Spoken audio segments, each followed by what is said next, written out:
में आज बात कांग्रेस पार्टी के चुनावी घोषणा पत्र की। एक खास पैनल हमारे साथ जुड़ रहा है इस मुद्दे पर बात करने के लिए। हमारे साथ वरिष्ठ पत्रकार राहुल देव सर हैं। कांग्रेस पार्टी की तरफ से चरण सिंह सापरा साहब हमारे साथ जुड़ रहे हैं और भारतीय जनता पार्टी के प्रवक्ता डॉक्टर शरमणि त्रिपाठी हमारे साथ हैं। आप तीनों का बहुत बहुत स्वागत। चरण सिंह सापरा साहब, सबसे पहले आपसे समझना चाहूंगा, घोषणा पत्र में कई सवाल खड़े हुए हैं, उनका जवाब तो मैं आपसे चाहूंगा ही, लेकिन इस घोषणा पत्र में ऐसा क्या है जिस पर मतदाता को जरूर एक बार विचार करना चाहिए? नहीं, मैं आपसे पूछना चाहता हूं कि कांग्रेस पार्टी के इस घोषणा पत्र में क्या नहीं है। ये जरा एको है, एको निकलवा दीजिए जरा। जी सर, एको आ रहा है।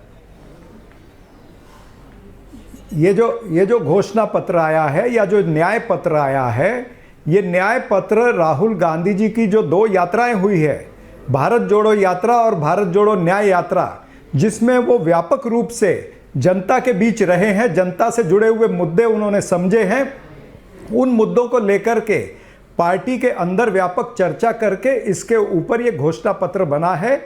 5 न्याय गारंटियां हैं इसके अंदर।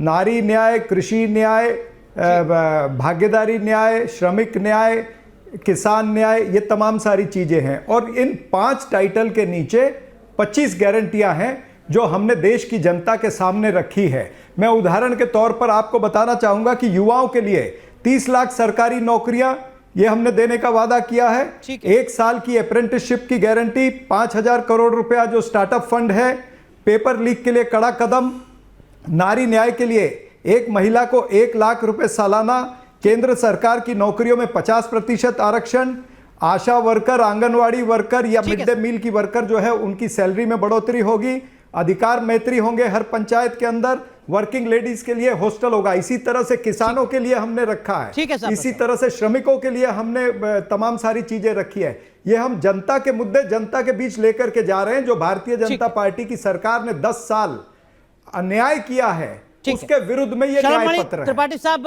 प्रधानमंत्री नरेंद्र मोदी का आज एक बयान आया जिसमें उन्होंने कहा कि वो घोषणा पत्र में नहीं संकल्प में यकीन रखते हैं।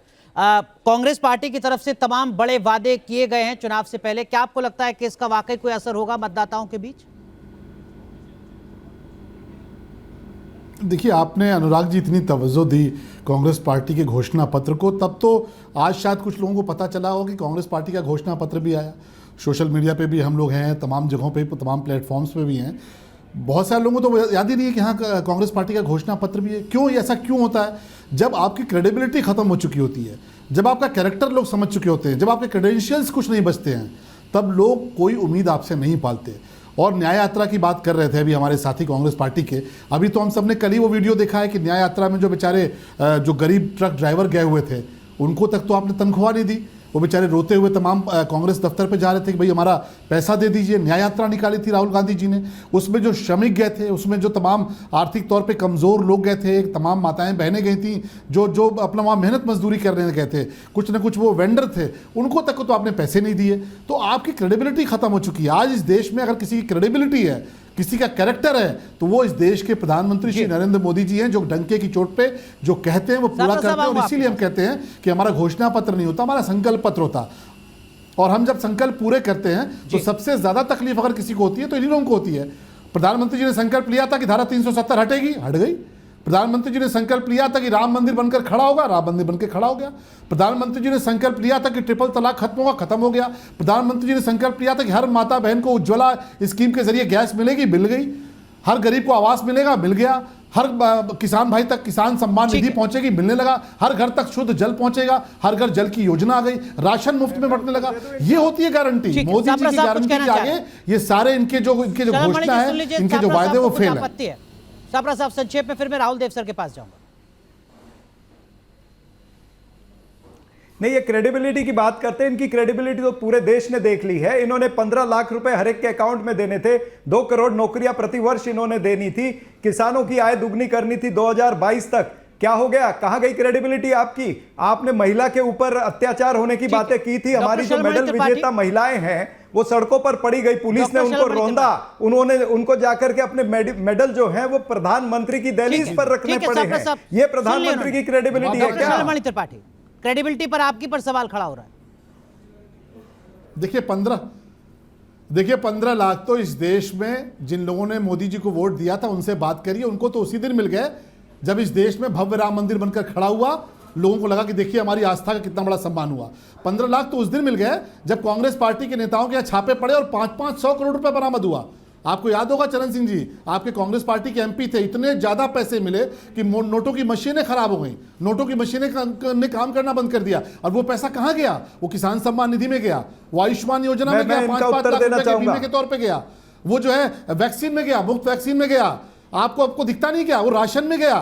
तो आप जरा गरीबों से पूछिए, माताओं बहनों से पूछिए जो गरीब परिवारों में रहते हैं, वो तो इस बात से राहुल सर, क्या वाकई चुनावी घोषणा पत्र से चुनाव लड़ा और जीता जाता है, या सवाल वाकई कनेक्ट और क्रेडिबिलिटी का है? राहुल देव सर, दोनों चीजें हैं। हालांकि मैनिफेस्टो कितने लोगों को याद रहता है वोट डालते समय, और वो भी अलग अलग पार्टियों के अलग अलग मैनिफेस्टो, और उनका तुलनात्मक अध्ययन कितने लोग, कितने हमारे मतदाता करके जाते हैं, ये हम सब जानते हैं। ऐसा होता नहीं है। कुल मिलाकर किसी मतदाता के मन में जो छाप पड़ती है एक पार्टी के बारे में, नेता के बारे में और स्थानीय उम्मीदवार के बारे में, उसके आधार पर उसका जो मन कहता है वो करता है। और बाकी जो उसकी अपनी आस्थाएं निष्ठाएं होती हैं, चाहे वो जातीय हो या धार्मिक हो या राजनीतिक वैचारिक हो, जगह की हो, क्षेत्र की हो, वगैरह वगैरह, बहुत सारे फैक्टर्स काम करते हैं। तो वो सबको पता है। लेकिन अब जब चूंकि घोषणा पत्र जारी करना भी एक रस्म है भारतीय राजनीति की, और अच्छी बात है, उसमें पार्टी, हर पार्टी जो भी ये करती है अपने को प्रतिबद्ध करती है कुछ लक्ष्यों के प्रति। तो अभी कांग्रेस ने अपना 25 अपनी गारंटी सामने रखी है। बीजेपी ने अपने 27 सदस्यों की एक घोषणा पत्र मैनिफेस्टो कमेटी बनाई है। अब उसकी रिपोर्ट जब आएगी तब पता चलेगा, दोनों घोषणा पत्रों की जब तुलना की जाएगी तब उसकी सापेक्ष गुण दोष की चर्चा की जा सकती है। फिलहाल तो ये है, मैं सिर्फ एक बात कहूंगा कि जो भी, मैं सुझाव मेरा ये है कि जो भी पार्टी घोषणा पत्र जारी करे उसको ये भी बताना चाहिए कि वो जो घोषणाएं कर रही है, गारंटी दे रही है, उसका उनकी वित्तीय लागत कितनी होगी कुल मिलाकर, और उसको पूरा कहां से करेंगे। सही बात है। शुरुआत में मुझसे ही सवाल पूछ रहे थे घोषणा पत्र को लेकर, तो मेरे कुछ सवाल हैं सर। सबसे पहले आपने किसानों की बात की, आप कह रहे हैं इस घोषणा पत्र में कि हम एमएसपी की गारंटी देते हैं स्वामीनाथन आयोग की। 2006 में रिपोर्ट सबमिट हो चुकी थी, 2014 तक आप सत्ता में रहे। सवाल तो ये पूछा जाएगा कि जो काम आप बीते 8 साल में सत्ता में रहकर नहीं कर पाए, वो अगले 5 साल में पूरा कर देंगे, इसका वादा कर रहे हैं। जनता कैसे भरोसा करे? सापरा साहब। नहीं, देखिए, स्वामीनाथन कमेटी की रिपोर्ट की जहां तक आप बात करते हैं, उसमें अधिकतर जो मांगे थी, जो डिमांड्स थी, वो कांग्रेस पार्टी की यूपीए की सरकार के समय पूरी हो गई थी। एक महत्वपूर्ण डिमांड थी जो बीजेपी की सरकार ने पूरी करनी थी, क्योंकि सत्ता पलट हो गया था। एक मिनट, मैं तो एमएसपी की गारंटी की बात ही कर रहा हूं। हमने जब कहा है कि एमएसपी की गारंटी हम देंगे, मतलब हम देंगे, हमने उसका वर्कआउट किया हुआ है। भारतीय जनता पार्टी एमएसपी क्यों नहीं दे पा रही है? भाई, इन्होंने तो कहा था आय दुगनी कर देंगे, इन्होंने तो कहा था कि हम गारंटी दे रहे हैं, बातों बातों में इन्होंने सारी चीजें करी है, हवा में बातें करी है। वहां पर लखीमपुर खीरी के अंदर 4 किसानों को मंत्री पुत्र ने टायरों के तले रौंद दिया। क्या प्रधानमंत्री कुछ बोले? 1 साल तक किसान सड़कों पर बैठे थे, उनको आतंकवादी कहा गया, देशद्रोही कहा गया, खालिस्तानी कहा गया। क्या प्रधानमंत्री का कोई कांग्रेस के प्रवक्ता को इसका जवाब देना था कि 8 साल तक चुप्पी क्यों? सापरा साहब, एक और सवाल है, फिर मैं शलमणि त्रिपाठी के पास जाऊंगा। आप कह रहे हैं कि हम डिफेक्शन लॉ में अमेंडमेंट करेंगे, इसका मतलब क्या होगा? क्या लालू प्रसाद यादव फिर से चुनाव लड़ पाएंगे?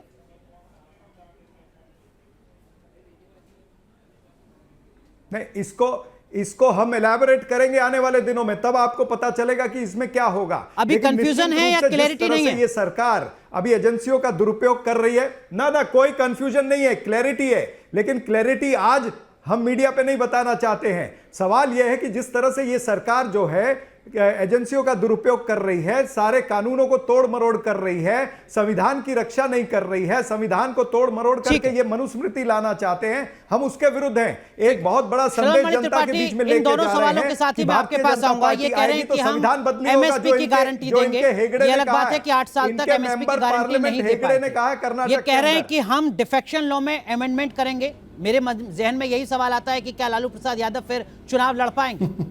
शलमणि त्रिपाठी, अब आप देखिए ना, ये आप देखिए, अद्भुत पार्टी है, अद्भुत घोषणा पत्र है, अद्भुत नेता हैं। कह रहे हैं कि अभी हम गोपनीय रखेंगे। घोषणा पत्र जारी हो गया, पूरा ढोल नगाड़ा पीट के घोषणा पत्र जारी किया। मीडिया पे बैठे हुए हैं, कह रहे हैं गोपनीय रखेंगे। अब आप समझ लीजिए क्या नीति है इनकी, क्या विचार है। आप शुद्ध बोलिए ना, खुल के बोलने में क्या डर है। आज तो आप बोलते थे कि अरविंद केजरीवाल शराब के सबसे बड़े दलाल हैं। आप बोलते थे अरविंद केजरीवाल सबसे बड़े स्कैमर हैं। नहीं टोकिए मत, देखिए ऐसे मत करिए, टोकिए मत। देखिए आपको पीछे मैंने टोका नहीं, आप इतना झूठ बोलते हैं। टोक नहीं रहा हूं मैं, आपका शब्द करेक्शन कर रहा हूं। आपने गोपनीय कहा, मैंने गोपनीय शब्द का वापर नहीं किया है। ठीक है, मैंने कहा कि हम बताएंगे, सुन लीजिए। मैंने कहा हम बताएंगे, मैंने ये नहीं कहा कि गोपनीय रखेंगे। बताएंगे, बात सोचिए, तोड़ मरोड़ मत करिए, तोड़ मरोड़ मत करिए। इतने बड़े चैनल पे अच्छा चलिए, शर्ममणि त्रिपाठी कर रहे हैं तो आप सीधा जवाब दीजिए। आपको क्या डिफेक्शन लॉ में अमेंडमेंट का मतलब ये होगा कि लालू प्रसाद यादव चुनाव लड़ पाएंगे? साहब एक लाइन में बता दीजिए सर, क्लैरिटी दे दीजिए। क्या कांग्रेस का घोषणा पत्र ये कह रहा है कि लालू प्रसाद यादव जैसे जो तमाम लोग हैं जो अब अदालत के आदेश के बाद चुनाव नहीं लड़ सकते, कांग्रेस पार्टी कह रही है कि हम उन्हें चुनाव लड़वाएंगे? भाई कोई कानून किसी देश के एक नेता के लिए नहीं बनता है। अरे सर हाँ या ना में बता दीजिए। देश के लिए बनता है, ये आप ध्यान रखिएगा। तो आप इस तरह से आप क्यों हाँ या ना, मैं आपके चाल में, आपके जाल में फंसने वाला नहीं हूं। नहीं सर, आप फंसे हुए हैं कि कोई भी कानून बनता है, फंसे हुए हैं जब आप इस सवाल का जवाब नहीं दे पा रहे। ठीक है, देश कोई अरे दिक्कत छोड़ दीजिए, मैं कुछ और सवालों के साथ आऊंगा आपके पास। जरूरी नहीं है कि आपके हर सवाल का जवाब देना है। आप मेरे सवाल का जवाब दे सकते हैं क्या? डॉक्टर शर्ममणि आपने कुछ लखीमपुर खीरी पर जो किसानों को रोंदा गया, अपनी पॉलिटिकल पार्टी के चुनावी घोषणा पत्र के बारे में बात कर रहे हैं। मैं उसी चुनावी घोषणा पत्र को लेकर आपसे सवाल पूछ रहा हूं, कोई भी इररिलेवेंट सवाल नहीं पूछ रहा हूं। जिन बातों का जिक्र आपके चुनावी घोषणा पत्र में है उन्हीं बातों को लेकर आपसे सवाल कर रहा हूं। आप कह रहे हैं कि हम बाद में बताएंगे, ये आपकी मजबूरी हो सकती है। सर मैं सम्मान करता हूं डॉक्टर शर्ममणि त्रिपाठी, केवल डॉक्टर शर्ममणि त्रिपाठी। मजबूरी नहीं। अरे सापला साहब शांत हो जाइए। देखिए क्या है, आप देखिए गांधी जी का नाम लिख लेने से कुछ नहीं होता। चरणजीत जी, हम लोग गांधीवादी तरीके से डिबेट करते हैं। आपने जितना झूठ बोला हम चुपचाप सुनते रहे। अब मेरी सच्ची बातों को तो सुन लीजिए, बीच में टोकने से काम नहीं चलेगा। आप एक सवाल का जवाब नहीं दे पा रहे, और कैसे देंगे? आपने लालू यादव के खिलाफ, आपकी सरकारों ने मुकदमे शुरू किए। लालू यादव के खिलाफ जो शुरुआत हुई वो कांग्रेस पार्टी की सरकार के दौरान शुरू हुआ। केजरीवाल शराब के स्कैमर है, शराब के दलाल हैं। शराब की शिकायत सबसे पहले किसी ने की तो कांग्रेस पार्टी ने की। और अब जब कार्रवाई हो रही है तो देखिए एक संकल्प घोषणा पत्र में क्या लेके आ रहे हैं। घोषणा पत्र में लेके आ रहे हैं कि जितने बेईमान होंगे, जितने भ्रष्टाचारी होंगे, जितने सजा याफ्ता होंगे, उनको साहब हम मौका देंगे। क्यों नहीं देंगे? मुख्तार अंसारी को उन्होंने मौका दिया। पंजाब की जेल में आम आदमी पार्टी की सरकार ने खुलेआम, उनके मंत्री ने हाउस के भीतर कहा कि मुख्तार अंसारी तो खुलेआम यहां घूमता था। मुख्तार अंसारी को केवल नाम के लिए जेल में रखा था। कांग्रेस पार्टी की सरकार थी। तो आप इनसे उम्मीद क्या कर सकते हैं? ये कह रहे हैं कि हम इतनी बड़ी बड़ी बातें कर रहे हैं। आप जरा इनसे पूछिए ना, एक फिल्म आई इस देश में, टॉयलेट एक प्रेम कथा। उस फिल्म को देख के कम से कम कांग्रेस पार्टी के लोगों को शर्म आनी चाहिए। एक टॉयलेट को लेकर, गांव में एक टॉयलेट को लेकर एक फिल्म बनी जो दुनिया के स्तर पे लोगों ने उसको देखा और भारत की कैसी छवि प्रस्तुत हुई। आज कोई नहीं कह सकता, आज घर घर तक शौचालय है, माताओं बहनों को पगडंडियों पे नहीं जाना पड़ता। आज घर में जल मिलता है, घर में मुफ्त बिजली मिल रही है गरीब परिवारों को, घर में राशन मिल रहा है। राहुल देव सर एक और बात का मैं उत्तर देता हूं। जी दीजिए 10 सेकंड साहब दीजिए जवाब। देखिए भारतीय जनता पार्टी को शर्म आनी चाहिए किस तरह से मणिपुर के अंदर अरे सर फिर हम सिपाही की महिला को नग्न अवस्था में घुमाया गया और वहां पर दो हम बोले तो विषयांतर। अरे नहीं सर, आप घोषणा पत्र पर ही बोलिए, आप सवाल कीजिए, पूरा आपका स्वागत है साहब साहब। 1984 में सिख भाई, मेरा एक सवाल आप रिलेवेंट हो तो बता दीजिएगा, मैं आपका पूरा सम्मान कर रहा हूं। राहुल देव सर माफ कीजिए, दोनों प्लीज हिंदुस्तान में केवल राहुल देव 1984 में सिख भाई मारे गए। चुनावी घोषणा पत्र में कांग्रेस पार्टी कह रही है कि जो हम पर्सनल लॉज हैं उसमें हम रिफॉर्म करेंगे, आजादी पर जोर देने की बात की जा रही है। क्या इसका मतलब यह है कि मुस्लिम तुष्टीकरण की कोशिश कांग्रेस पार्टी की तरफ से की जा रही है मौजूदा वक्त में 2024 के लोकसभा चुनाव से पहले? क्योंकि बात सिर्फ पर्सनल लॉ की हो रही है यहां पर। देखिए, मुस्लिम तुष्टीकरण एक ऐसा शब्द है, शब्दावली है, जिसका इस्तेमाल बहुत सोच समझ के करना चाहिए। अनुराग, अगर एक पत्रकार को तो और ज्यादा सावधानी से करना चाहिए। मैं समझता हूँ कि आप शायद कोई दूसरे शब्दों को खोज सकते हैं जो आप कहना चाहते हैं, उसके लिए ये फैसला हो जाएगा। तो जाहिर है कि अल्पसंख्यकों को एक इस समय भय और उनकी आशंकाएं हैं वो बढ़ी हैं भाजपा के शासनकाल में, और उन भयों को दूर करने की और उनको अपनी ओर लाने की कोशिश कांग्रेस करेगी और हर विपक्षी पार्टी करेगी। इसमें कोई वो नहीं है। जैसे हिंदुओं को केवल धर्म के आधार पर अपने पक्ष में लाने की कोशिश भाजपा कर रही है, तो ये तो एक तरफ अगर मुस्लिम तुष्टीकरण है तो फिर दूसरी तरफ हिंदू तुष्टीकरण भी है। जी ठीक है। तो या तो हम दोनों को बराबर कहें या फिर केवल एक की बात करने से न्याय की बात नहीं होगी। सापरा साहब, बराबरी की इसी बात से जुड़ा नहीं हुआ एक और सवाल है, वो फॉरेन पॉलिसी से जुड़ा है। आपके घोषणा पत्र में ये कहा गया है कि पंडित नेहरू के जमाने में जो फॉरेन पॉलिसी होती थी उसमें आम सहमति आधार होती थी। भारतीय जनता पार्टी ने फॉरेन पॉलिसी में आम सहमति को खत्म कर दिया है और जोर देकर कहा गया है, जैसे गाजा के मामले में हमास को कांग्रेस पार्टी आतंकी संगठन मानती है या नहीं मानती है? सापरा साहब, देखिए, जो जवाहरलाल नेहरू जी के बारे में कहा है वो निश्चित रूप से मैं एक उदाहरण देना चाहूंगा। जब चीन के साथ में युद्ध चल रहा था, युद्ध चलते हुए अगर विपक्ष ने, तब अटल बिहारी वाजपेयी जी ने अगर मांगा था पंडित नेहरू जी से कि सेशन चलना चाहिए और सेशन के अंदर देश के प्रधानमंत्री को उत्तर देना चाहिए, तो उन्होंने उनकी बात को माना।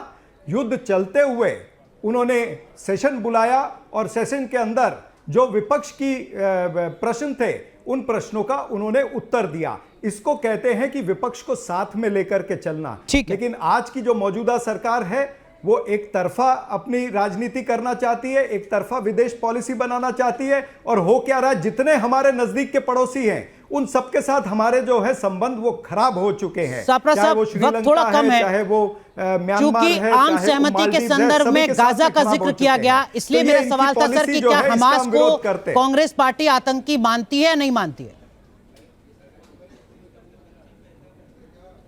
सापरा साहब, देखिए, कांग्रेस पार्टी ने हमास को कहीं भी समर्थन नहीं किया है, यह आपको भी पता है। कांग्रेस पार्टी भी शांति चाहती है और शायद देश की मौजूदा सरकार भी जो है वो शांति चाहती है, यही बात है। ठीक है, लेकिन बात सिर्फ इतनी ही नहीं है। जो कुछ हुआ इजराइल में उस पर सोनिया गांधी लेख लिखती हैं। केरल में IUML एक कार्यक्रम करता है जिसमें आप ही की पार्टी के नेता शशि थरूर पहुंचते हैं, जहां हमास को फ्रीडम फाइटर बताया जाता है। शर्मणी त्रिपाठी, क्या हम गाजा का जिक्र करना तो कांग्रेस की कोई चुनावी मजबूरी हो सकती है? करिए कि कर्नाटका के इनके मेंबर पार्लियामेंट हेगड़े ये भी कहते हैं कि अगर हम 400 पार जाएंगे तो हम देश के संविधान को बदलेंगे। सर, गाजा के संदर्भ में 400 पार इसलिए जाना है क्योंकि देश का संविधान बदलना है। तभी जब सोनिया गांधी ने लेख लिखा तो कुछ आलोचकों ने सवाल खड़ा किया कि 2008 में सोनिया गांधी ने बाटला हाउस एनकाउंटर पर आपत्ति जताई थी। 2009 के लोकसभा चुनाव में कांग्रेस पार्टी को मुसलमानों का वोट ज्यादा मिला था। अब अगर सोनिया गांधी हमास को लेकर लेख लिख रही हैं तो हो सकता है कि 24 में उसका फायदा हो, ये कुछ आलोचकों का सवाल था। लेकिन डॉक्टर शर्मणी त्रिपाठी, गाजा का जिक्र क्या 24 के चुनाव के मद्देनजर? जी नहीं तो मुझे लगता है अनुराग जी, आपको हैरानी क्यों हो रही है? धारा 370 पर राहुल गांधी इमरान खान की भाषा नहीं बोल रहे थे क्या? पूरी की पूरी कांग्रेस पार्टी जो भाषा इमरान खान की थी, और आप ट्वीट उठा के देख लीजिए, जो ट्वीट इमरान खान का था, पाकिस्तान का था, वही ट्वीट राहुल गांधी का था। तो ये तो याकूब मेमन को हीरो बनाने वाले लोग हैं, ये अफजल गुरु की फांसी टलवाने वाले लोग हैं कि किस प्रकार से फांसी टलवा दी जाए। ये किस प्रकार से जो पाकिस्तानी टेररिस्ट हैं, दिग्विजय सिंह, इनकी पार्टी के इतने बड़े नेता, और पूरी पूरी कांग्रेस पार्टी जब 26/11 हुआ, इनकी सरकार में हुआ, जब ये जाके अमेरिका के सामने पसरे हुए थे कि हमको बचाइए, उस वक्त दिग्विजय सिंह का स्टेटमेंट आया और उन्होंने पाकिस्तान के कसाब को, सबको उन्होंने क्लीन चिट देते हुए क्या कहा कि RSS के लोगों ने कराया है। और पाकिस्तान ने इंटरनेशनल कोर्ट में, इंटरनेशनल फोरम पे इस बात को रखा कि देश के लोग, भारत के लोग ये कह रहे हैं, उनके जो पार्लियामेंटेरियन है वो कह रहे हैं कि हमला RSS के लोगों ने कराया। तो ये तो कांग्रेस पार्टी की हमेशा से प्रवृत्ति रही है, इनका चरित्र है। इनको वोट चाहिए, उसके लिए दाऊद इब्राहिम को चुनाव लड़ा दें, इनसे पूछिए। दाऊद इब्राहिम को कहना चाह रहे हैं तो दाऊद इब्राहिम को सुन लेते हैं। सापरा साहब कुछ कहना चाह रहे हैं। और सापरा साहब, ये जो पंडित नेहरू की आम सहमति का जिक्र कांग्रेस के चुनावी घोषणा पत्र में किया गया है, सापरा साहब सुन लीजिए मेरा सवाल, फिर आप जवाब दीजिएगा। पंडित नेहरू की आम सहमति का जो जिक्र चुनावी घोषणा पत्र में किया गया है, कुछ लोग सवाल खड़ा कर रहे हैं कि साहब ये जो श्रीलंका को द्वीप देने की बात थी, क्या इसी आम सहमति का जिक्र यहां पर कर रही है कांग्रेस पार्टी? या POK की बात, या चीन को जमीन देने की जो बात है, क्या इसी का जिक्र कर रही है आम सहमति के तौर पर कांग्रेस पार्टी? सापरा साहब कंप्लीट कीजिए। देखिए, भारतीय जनता पार्टी के जो फेलियर है ना, जो इनकी नाकामियां हैं, उनको ढकने के लिए ये इधर उधर की बात करते हैं। सवाल ये है, ये मुद्दा डाइवर्ट करना चाहते हैं। देश के मेन मुद्दे क्या है? महंगाई, बेरोजगारी, किसान उत्पीड़न, आर्थिक विषमता, महिला उत्पीड़न, ये तमाम सारे मुद्दे। इलेक्टोरल बॉन्ड का करोड़ों रुपए का भ्रष्टाचार, आजाद भारत का सबसे बड़ा भ्रष्टाचार जो है वो इलेक्टोरल बॉन्ड का हुआ है। चंदा दो, धंधा लो, कॉन्ट्रैक्ट लो, चंदा दो, और फिर वसूली सरकार, ईडी की रेड, IT की रेड, और फिर उसी के 10 दिन में, 5 दिन में इलेक्टोरल बॉन्ड बीजेपी को मिलते हैं और बीजेपी उसको रिडीम भी करा लेती है। तो ये करोड़ों रुपए का जो भ्रष्टाचार इलेक्टोरल बॉन्ड के जरिए से हुआ है, या जो नाकामियां है सरकार की 10 साल की, उन पर पर्दा डालने के लिए ये वो श्रीलंका के काचदेव वो उसकी द्वीप की बात करते हैं, जबकि सारी चीजें क्लियर है कि वो द्वीप इन्हीं का लेकिन सापरा साहब, एक सवाल तो आपसे पूछा जाएगा, माफ कीजिए, कि अगर इलेक्टोरल बॉन्ड आपको अब तक का सबसे बड़ा स्कैम लगता है, तो इन्हीं का रिप्लाई है ना, जयशंकर तब थे ना। सापरा साहब, अगर इलेक्टोरल बॉन्ड आपको अब तक का सबसे बड़ा स्कैम लगता है, तो उसी स्कैम के तहत 1421 करोड़ रुपए आपकी पार्टी ने अपने खाते में क्यों ले लिए? भाई, जब मैं ये बात कर रहा हूं कि जब पूरा ट्रेल मिल रहा है, जिस व्यक्ति की स्टेटमेंट की आधार पर अरविंद केजरीवाल को जेल में डाला है, उस व्यक्ति को अरेस्ट करने के बाद में ये लोग 5 करोड़ का और 55 करोड़ का इलेक्टोरल बॉन्ड लेते हैं उसकी कंपनी से। क्यों लिया? इसका जवाब भारतीय जनता पार्टी को देना चाहिए। ऐसी 34 कंपनियां हैं जिनको इन्होंने चंदा दो धंधा लो के तहत इन्होंने लिया है। तो ये सबसे बड़ा भारतीय जनता पार्टी, जिसको कवर अप करने के लिए इधर उधर की बातें ये करते हैं। आज अनुराग जी नाम तो है ना सबके सामने, किसने किससे चंदा लिया, किसने किससे इलेक्टोरल बॉन्ड लिया, कांग्रेस पार्टी ने कितना लिया, हमने कितना लिया। कांग्रेस पार्टी इसी के तो खिलाफ है। इनको तो चुपचाप चाहिए होता था, इंडस्ट्रीज को दबाते थे, किसी को धमकाते थे और चुपचाप लेते थे। देना चाहूंगा, हजारों करोड़ ले लेते थे, किसी को कानों कान खबर नहीं होने देते थे। इनको नहीं, आप रुकिए 2 मिनट, रुक जाइए, उत्तर दीजिएगा। इनको प्रॉब्लम इससे थी, पूरा का पूरा सम्राट साइकिल। आप अमेठी में आइए, अमेठी से राहुल गांधी क्यों भागे जरा पता करिए। आप सुन लीजिए सापरा साहब, बोलने दीजिए, दूसरों को भी बोलने दीजिए। आप, मुझे पता है इमरजेंसी वाले लोग हैं, मुझे पता है, बोलने दीजिए। इधर उधर भाग रहे हैं। कभी अमेठी आइए, अभी इधर उधर भाग रहे हैं। किसी से पूछिए सम्राट साइकिल क्या है। अनुराग जी शांत कराइए। जी सुन लीजिए, शांत कराइए, मुझे बोलने दीजिए। अनुराग भाई, आप कभी आइए, आप कभी अमेठी आइए और अमेठी में एंटर करते आप पूछिए कि भाई सम्राट साइकिल क्या है। आपको रोते कलपते किसान मिलेंगे जो काश्तकार थे, 100-100, 150-150 बीघे के काश्तकार थे। और कांग्रेस पार्टी कितनी बेईमान, उसका एक उदाहरण दे रहा हूं कि कैसे बेईमानी करते थे। सम्राट साइकिल कंपनी आएगी ये कह के 100-100, 150-150 बीघे के जो काश्तकार थे उनसे जमीनें ले ली, उनको मुआवजा नहीं दिया कि आपको नौकरी देंगे, और 3 महीने केवल कंपनी काम की, कंपनी भाग गई। और सम्राट साइकिल 20 सेकंड फिर मैं राहुल सर के पास जाऊंगा।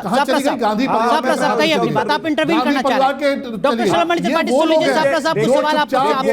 पैसे लेते थे, भारतीय जनता पार्टी, अगर बीजेपी इतनी पाक साफ है, बीजेपी अगर इतनी पाक साफ है, इतने ईमानदार है, तो ये जितने इलेक्टोरल बॉन्ड का जो मुद्दा आया है, जो सारी लिस्टें आई है, क्यों नहीं व्हाइट पेपर इशू कर देते? क्यों नहीं आप सुप्रीम कोर्ट के सीनियर जज से एक मॉनिटर्ड इंक्वायरी क्यों नहीं करा? ठीक है, ये आपका सुझाव। लेकिन राहुल सर, एक मुद्दा जो कांग्रेस पार्टी और उठा रही है और जिसका जिक्र अपने चुनावी घोषणा पत्र में भी कर रही है, वो कर रही है ईडी और सीबीआई के दुरुपयोग का।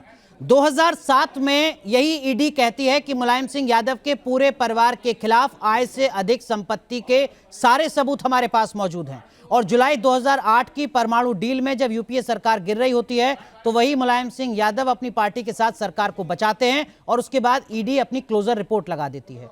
यही वो ईडी और सीबीआई है जो वाईएसआर के निधन के बाद उनके बेटे के खिलाफ, जगनमोहन रेड्डी के खिलाफ एक्शन लेती है, ये कहते हुए कि आपके पिता जो कांग्रेस के मुख्यमंत्री थे, उन्होंने जो अवैध कमाई की उसके खिलाफ आपको जेल में डाला जाता है। क्या ईडी और सीबीआई पहली बार इस तरीके से कोई काम कर रहे हैं जिस पर सवाल उठाया जाए? राहुल देव सर। नहीं, बिल्कुल नहीं। ये तो सीबीआई के एक खुद ही निदेशक कह चुके हैं कि वो केज्ड कैरेट है, यानी पिंजरे में बंद तोता है।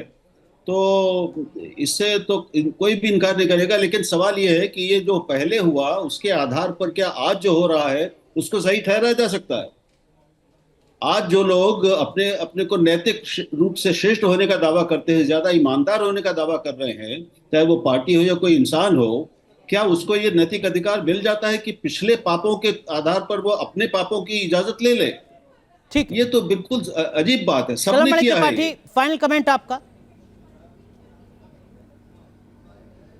देखिए, मैं तो ये कहूंगा कि कुछ भी कोई घोषणा पत्र लेके आए, देश के लोग ये समझ चुके हैं कि कांग्रेस पार्टी, उनकी जो विचारधारा है भगवान राम और राष्ट्र के खिलाफ है।